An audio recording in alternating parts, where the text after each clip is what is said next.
आपल्या गोष्टीचे नाव आहे मांजराच्या गळ्यात घंटा. एका किराणा मालाच्या दुकानात खूप उंदीर राहत होते. त्या दुकानात त्यांना भरपूर खायला मिळायचे. धान्य, सुकामेवा, बिस्किट, चॉकलेट्स अशा अनेक गोष्टींवर ते ताव मारायचे.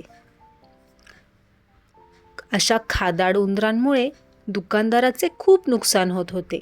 या उंदरांचे काहीतरी केले पाहिजे, नाहीतर माझ्यावर कंगाल होण्याची वेळ येईल, असा विचार करत असतानाच त्या दुकानदाराला एक युक्ती सुचते. त्याने एक मांजर दुकानात आणली. ती आल्यापासून उंदरांना काही फिरता येईना.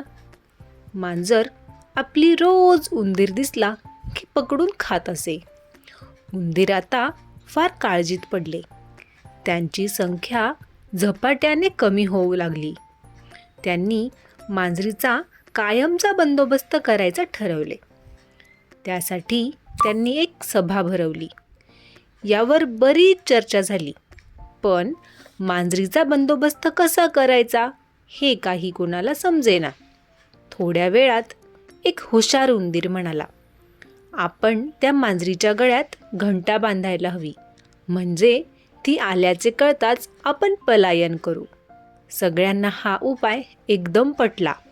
तेवढ्यात एक म्हातारा उंदीर म्हणाला, पण मांजराच्या गळ्यात घंटा कोण बांधणार?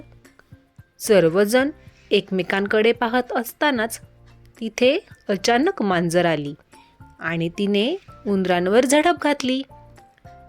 तात्पर्य, अंमलात न येणारा उपाय नेहमीच कुचकामी ठरतो.